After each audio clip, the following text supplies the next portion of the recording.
Good afternoon, everyone. Very welcome again. And my name is Ryan, and I'm a field CTO for Stellar Cyber. So before I go into in-depth discussions of what I learned on the field, because I travel across country to look at different company and look at the strategy and discuss what are kind of thoughts that they have when it comes to both offensive and defensive. And that's how the normal CIO or CISO devise a strategy for the organization. Whether you are defending for your environment, such as the OT environment, whether it's your banking environment, commercial e-commerce platform, everyone have their own unique strategy. So how do they devise this kind of strategy on the beginning? It has to start somewhere zero, right? And then as more as you churn and learn all the data you gather, and then you devise a better strategy that will meet your defense strategy overall. So let's start with, so among all the audience here, I'm pretty sure some of you may be holding a position as a CIO or CISO, or even as an IT administrator. But who is overall in charge of the strategy, how you are going forward with the defense, and also testing some of the vulnerabilities in your organization? Now, how do you strike the balance between the both?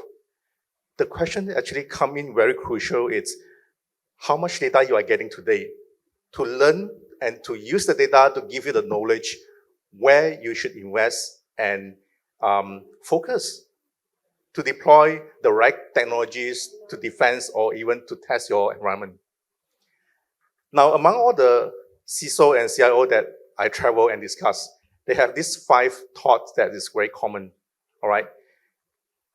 With all these thoughts, it gives me I only acknowledge one thing. They never have enough sleep. And they always tired.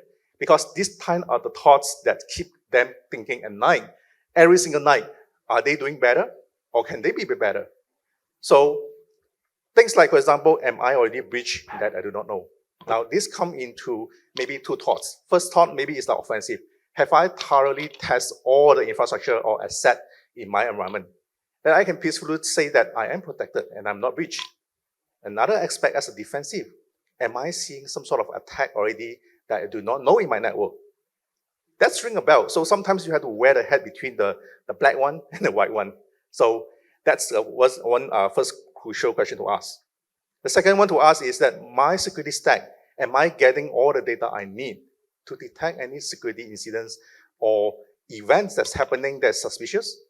Slowly, very stealthy in your environment that you did not discover. Are they working? Are they being taken over? Which asset is the risky asset in my organization? You may have that questions. But again, if you do not have enough data today, that's going to cause you overthinking over and over again. Next things, how many assets in my organization that I do not know? This is talking about like shadow asset. What is shadow assets? Now, maybe in your Excel file, you have a list of inventory. It could be like, I have 10 servers, I have 500 laptops, I have some Wi-Fi. Maybe all in total, I have 1,000 assets. Now, do you know if there's any unknown asset at all? Unknown asset means that they are not in your asset inventory, and you only maybe update it once in a year if you could find the assets. What about those assets that has been removed? Send it back to return, repair, and you replace with new devices. So to keep up the asset inventory and to find shadow assets is a difficult task. Without visibility of your assets going in and out, that's even harder to track. But what kind of risk would the unknown asset pose in your environment? I'm going to use one of the movies that I like, Robot, Mr. Robot. A Raspberry Pi, as simple as that, can be inserted with a SIM card, placed inside and protected environment that you never know that they have a network point exists. That device is so small that it can be powered by a power bank, and then you can be put in and installed in a secluded area that you cannot find it. But this device, would they appear in your asset inventory or not? Most of the answer is no, because it doesn't have an active device that scan through all this asset. That poses a risk if you have a known device in your network. So you have to react immediately. Of course, there are some technology partners that implement things like NAC, network access control, that we can detect this and unauthorize them. All right, so these are some of the problems you will foresee. The next one would be, what if I have a very good SOC manager, a skilled engineer that can handle the entire technology stack that I have? I have a EDR, antivirus, I have a firewall, I have a SIEMs, or maybe I have all these network traffic analytics. But this guy is the key person that run the entire security shows, and I can rest in peace at night. Or sleep, not rest in peace. But, but again, what if this person unexpectedly pass away? It happens exactly to one of my colleagues during COVID.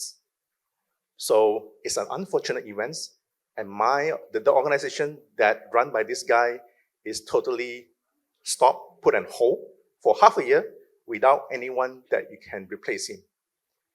You can, of course, outsource it to any one of the service provider to take over, right? But that still takes time.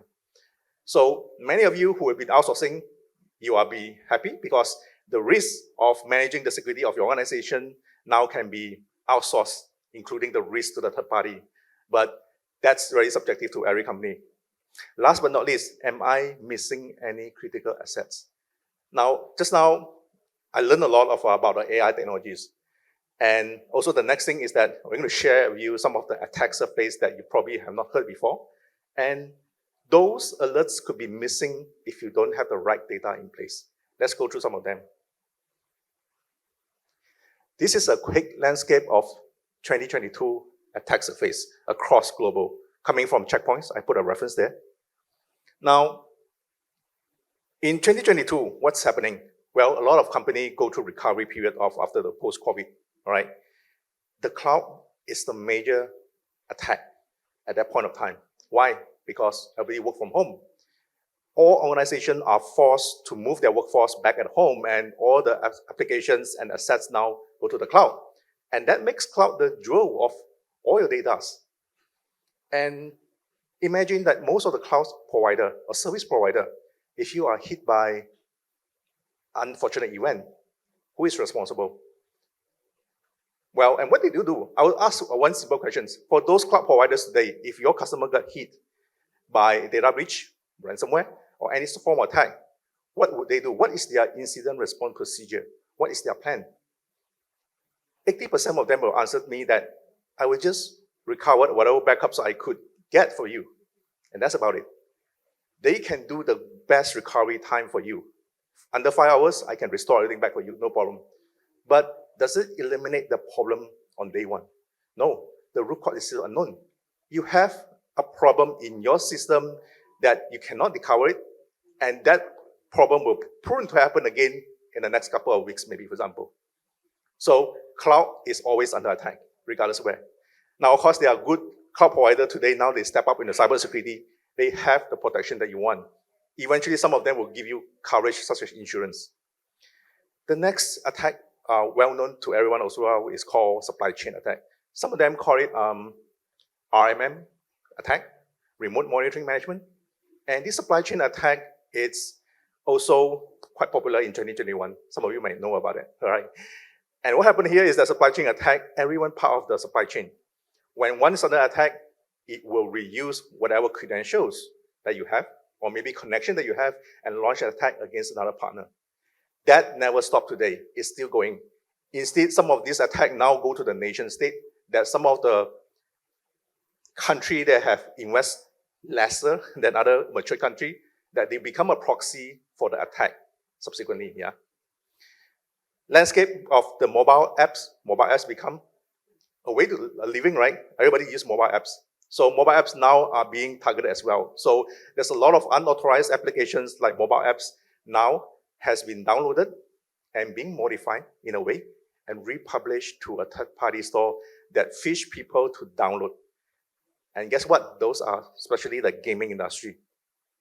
Freeware, application that people commonly use day to day. They would download this unknown trusted application and start to mine the data over your phone without you knowing it. But how many of you really have antivirus today installed on your mobile phone? It's rare. It's very consume a lot of resources, and you may not even have the power to run that. Now, cyber attacks also disrupting everyone's everyday life. I don't have to spell that out, but let's look at some of the return of Emotet. Who have heard Emotet before? a popular botnet and also a spyware being used, worldwide campaign attack against the banking system very specifically. They stay very stealthy in your network. It's very hard to detect. Yeah. So a lot of detections today may not be able to detect emoted because it stays very stealthy, like I say. But good thing is that there's a crackdown happening. And back in 2021, they managed to find out where the botnet started and stop the control center once for all. Okay, but again, virus will always mutate. It will always come back. Last but not least, also a good news about crackdown in the ransomware ecosystem. This is under the Biden administration for the colonial attack, if you guys heard of it. So there's a step up of the governments now to actually to crack down all this ransomware. So that's not all the bad news, but at least there's a good news involved. So what data you learn here is going to affect how your organization defends a strategy. Some of these use cases may not be applicable to you, but if they are, then you should have more use case and reference how to devise a better strategy for them. So let's look at some of the example. What are we defending? We talk about so much of the offensive strategy and defensive strategy, technology that acquired, but have you defined clearly what are you protecting? For example, a commercial e-commerce website, what they're defending is actually the data. Inventories, web applications, those could be the major critical assets for them because they generate revenue. And maybe if you have running a HR company, a BPO organizations, you are protecting the interests of your people, for example, your clients.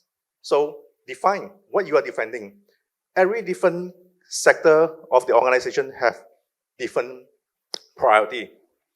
For some, we're looking at the authorizations, where the zero trust, the MFA comes in here. There are some of the physical buildings that need to be protected, and some of them require looking at the cloud and infrastructures. So among all these things, looking at the best defense strategy for what you are protecting and versus the offensive security is important. Let's talk about offensive security. How can you test application behavior?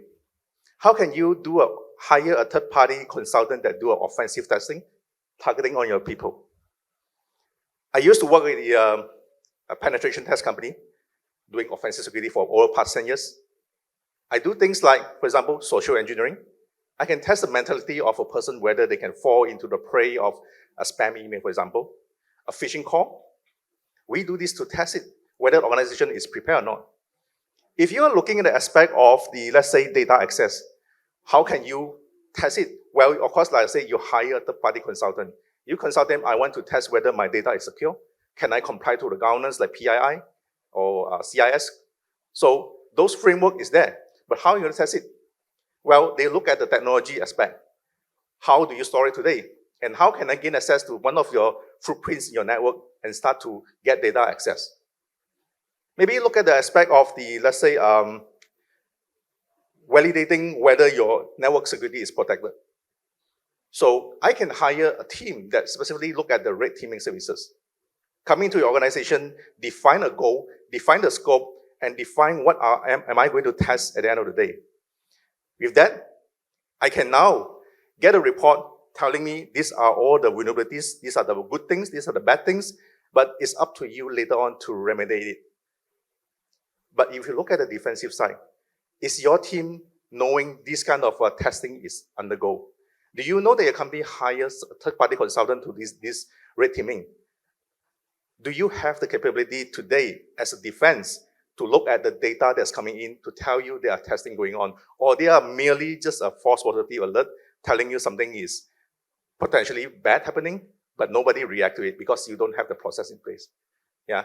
So this is what you need to define as an offensive testing, to do a continuous testing and learn from this testing. And the way all the defense work is to get the right data set in place.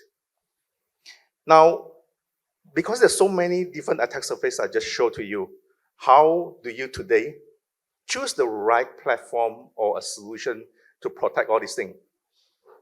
And these are some examples. I believe in any organization should have at least 5 to 10 different tools deployed today. And guess what? Do I need to hire 5 to 10 different engineers to manage a different platform? Citibank's one of the events I attend, they told me they have at least 200 different vendors in their organization.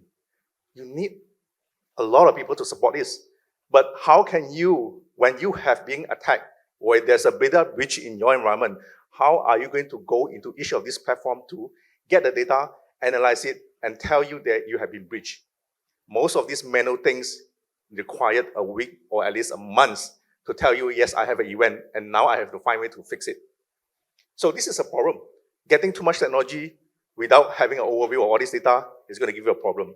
So looking now purely in the aspect of offensive security, what do you mean by offensive? Now, again, this is a very specific scope that you define for the contractor to test it. Of course, you may have your internal pen tester, to test the application.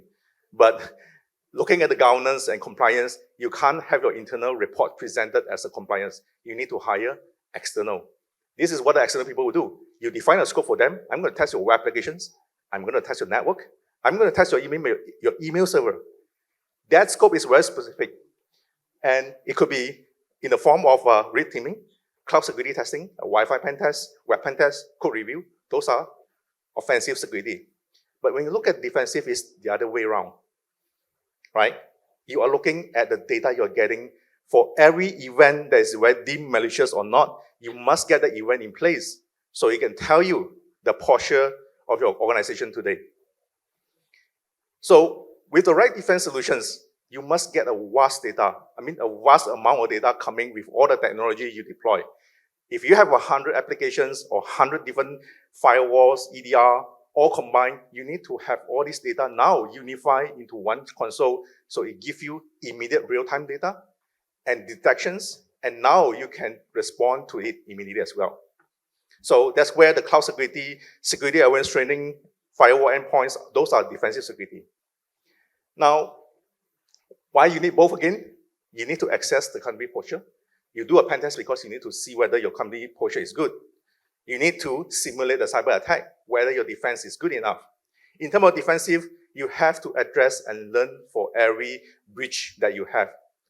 Take it as a lesson, improvise it, have a table talk, and review the team together to continuously monitor and detect those undetected threats today. Now, to combat today's threats, right, and deliver what you need, you do not want this thing to happen. This is the 70s aircraft that you fly by people. Imagine how many gauge the dial that you need to do. Before you fly, you need to do a complex calculation. And before you land, you have to do a proper planning, getting the right pressure readings and across all these different tools here. This is what the slide earlier on showing you. The complexity of too much technology today will give you the complexity that you cannot handle it all alone. And what you really need, right, it's remove complexity, eliminate them, okay? And what you need is actually a better console, a centralized platform console that look after all the different set of data, because you have a data coming from a firewall, your EDR, your cloud, your VPNs, your identity management. All these are different data. How can one person possibly understand all the different data types when the platform itself can solve this problem for you? If we can solve that problem for you, immediately you have the real value of knowing your data movement. The increase of the data every day would tell you something. That is why a simplified platform like this will help your organization. Now, the last slide is giveaway. So, a lot of times that company are non-prepared for attack.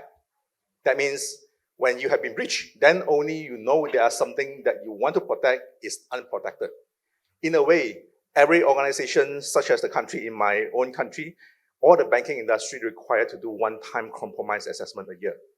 That compromise assessment is to test exactly the protections. Is it sufficient for organizations? Do I find something malicious in your environment that you do not know? And do you pass or fail? That compromise assessment can be a simple POV or POC for a vendor that tells you after the POV, this is what you need, this is what you have to deliver to your customers. Well, with that, that's all I have. Thank you very much. So I'll be staying around for you. Any questions? Thank you.